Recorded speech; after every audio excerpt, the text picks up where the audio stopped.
A man came to me once who had read every book on prosperity he could find. He could recite the laws. He affirmed for hours, morning and night, standing in front of his mirror.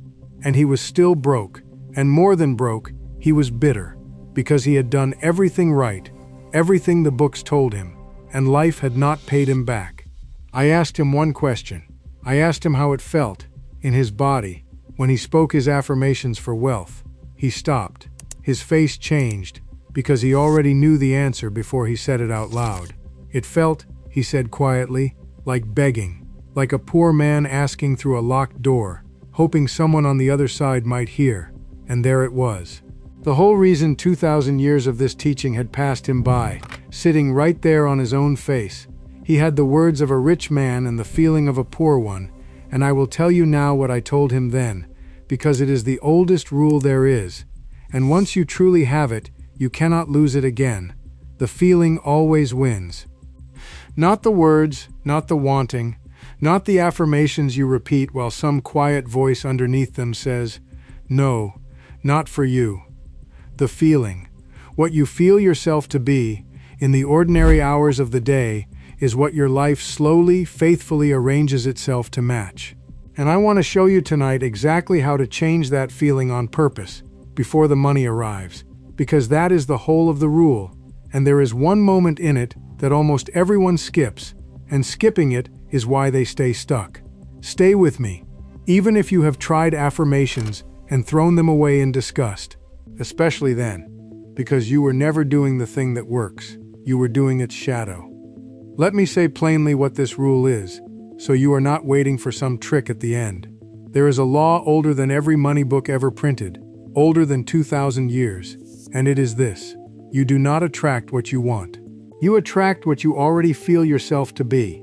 Wanting is not the doorway to wealth. Wanting is the lock, because to want a thing is to announce, quietly and constantly, in the only language your deeper mind understands, that you do not have it. And your deeper mind, which does not argue and does not judge, simply says, "Very well," and gives you more of not having. It always answers the feeling, it never answers the wish. Understand what that deeper part of you actually is. Beneath the thinking, planning, worrying mind that you call yourself, there is another mind, and it never sleeps. It runs your heart while you rest. It heals a cut without your permission, and it takes every impression you hand it with real feeling, and it builds outward from that impression into your circumstances, your habits, the opportunities you notice, and the ones you walk straight past. It is not magic. It is closer to farming. The ground does not ask whether the seed is good for you. It takes what is planted with feeling and it grows it, faithfully, whether that seed is worry or trust, lack or plenty. And most people, without ever knowing it, plant lack in every single hour. They rehearse the unpaid bill before they open their eyes. They feel the smallness of their account like a stone in the chest. Then they stand at a mirror and say rich words in a poor voice, and they wonder why the harvest never changes. Here is the shift, the whole of it, and it is almost insultingly simple, which is exactly why it hides in plain sight. Stop wanting wealth. Start assuming it. Wanting says, "It is out there, and I am reaching." Assuming says, "It is already mine, and I am simply living from that."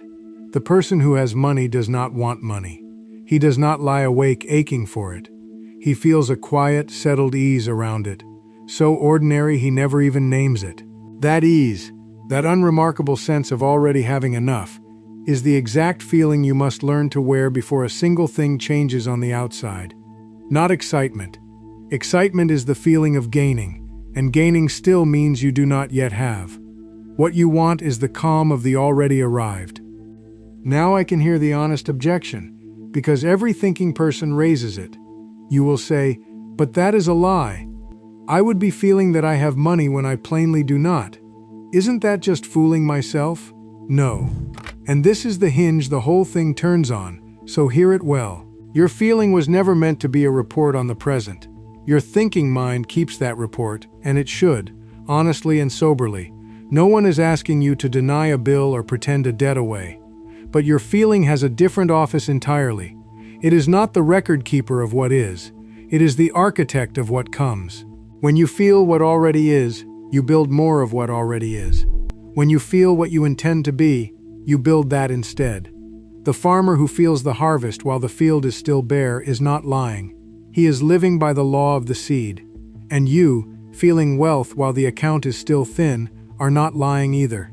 You are living by the law of the mind. The real self-deception is the one you have practiced for years without noticing, feeling the lack, and calling it realism. This is not a new idea I am selling you. It is one of the oldest things human beings ever wrote down. 2,000 years ago and more, teachers were saying it plainly, that it is done unto you as you believe, that whatever you ask, you must feel you have already received it, and then you shall have it. As you have believed, so shall it be. They did not mean believe as an opinion in the head. They meant believe as a settled feeling in the whole of you, the quiet certainty that a thing is already so. This was never hidden in a vault. It was hidden in plain sight, in old books that fewer and fewer stores still carry, passed quietly from one person to another across generations by people who had learned to live by it and did not make a noise about it. And you should ask the fair question, if this is real, and this old, why doesn't everyone live by it? Why were you never taught it? The answer is honest, and it is not a conspiracy. No one banned this. It simply got left behind. Schooling taught you to read and to count, and never once taught you how the inside of you actually works. Modern prosperity teaching took this quiet, ancient rule and watered it down into want it harder, picture the car, repeat the words louder, until the whole thing became a kind of straining, which is the opposite of what it is. And underneath all of it sits a plain truth of the marketplace. There is very little money in telling a person that the one thing they need is already inside them and costs nothing. There is far more in selling them the next book, the next course, the next reason it has not worked yet.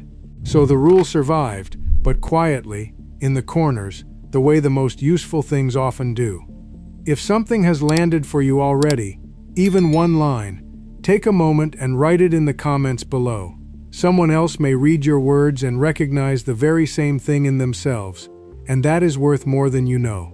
Now stay with me, because knowing the rule is nothing until you can actually do it, and I am going to show you exactly how, tonight, in a way you can begin before you sleep. Here is how you turn the rule on. There is a moment every night when the door between your two minds stands wider open than at any other time, and that is the drowsy state just before sleep. The thinking mind, with all its arguments and all its evidence, grows tired and stops guarding the gate, and whatever you feel in those last soft minutes sinks almost unopposed into the deeper mind, where it becomes a seed.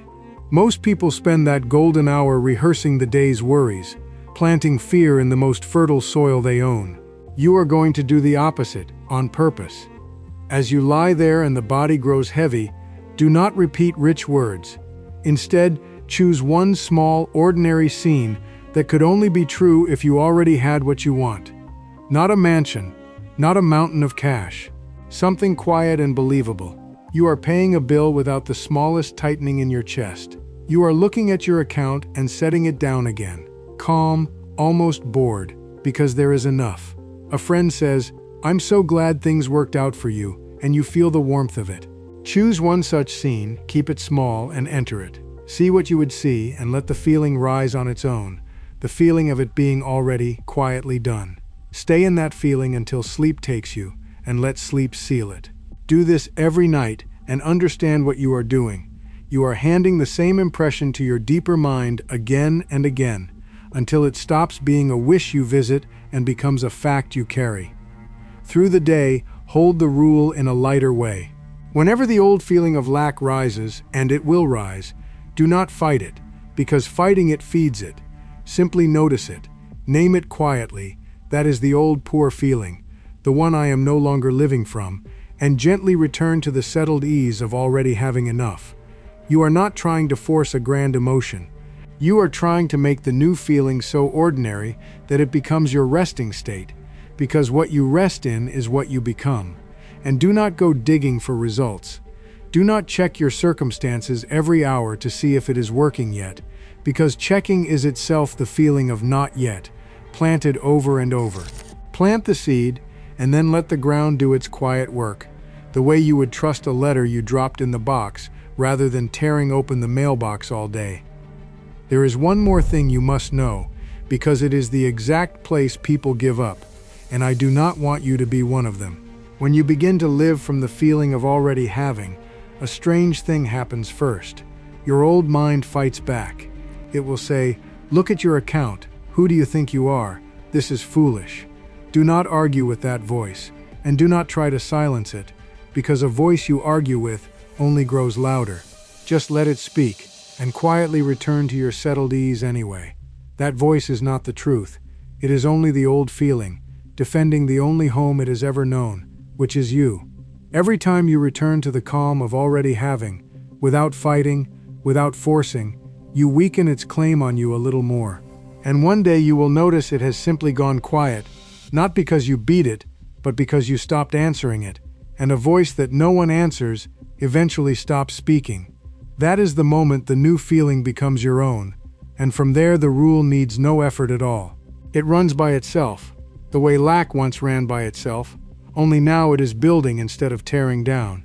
Let me tell you what happened to the man I began with, because his turn shows you the rule at work, and there is nothing supernatural in it that you cannot check. When he heard this, he stopped his mirror affirmations entirely. He said they had only ever made him feel the gap. Instead, each night he took one small scene, the same one for weeks. He saw himself paying his rent early, without a flicker of worry, and he stayed in the plain relief of it until he fell asleep. For the first while, nothing outward moved, and he almost quit, the way people almost always almost quit, right before it turns. But something in him was changing before his circumstances did. His voice lost its edge of strain. He stopped bracing when he opened his mail. He began, without planning to speak to people as a man who expected good rather than dreaded worse.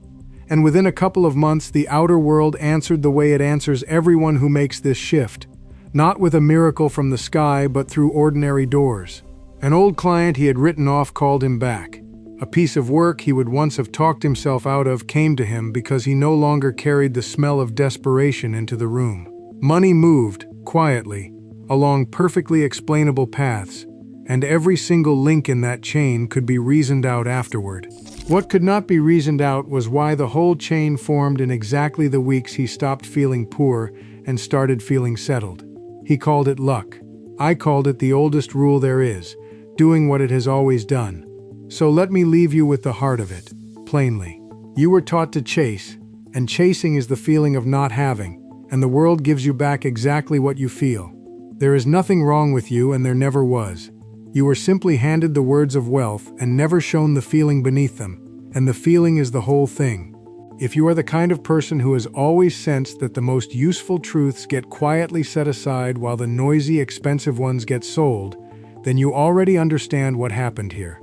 This rule was never lost. It was only left, waiting, for someone willing to stop wanting long enough to assume. Before you go, do something for me down in the comments. Tell me which city you are watching from today, and tell me whether something here quietly clicked, whether you felt that small turn from wanting to already having.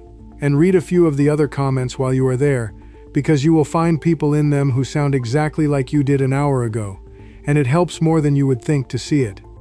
If this video gave you something real, not just passed the time, but actually gave you something, then feel free to like it and subscribe, and only for that reason. Not because I need the number. Only because if these words meant something to you, this is simply how you find your way back to the next ones. And there is a next one waiting for you on the screen. What I am going to show you there goes deeper than what we did tonight, into the part of this that ties it all together, the piece most people never reach. Knowledge like this has a way of not staying in easy reach forever, so while it is here in front of you, go on and let it show you the rest.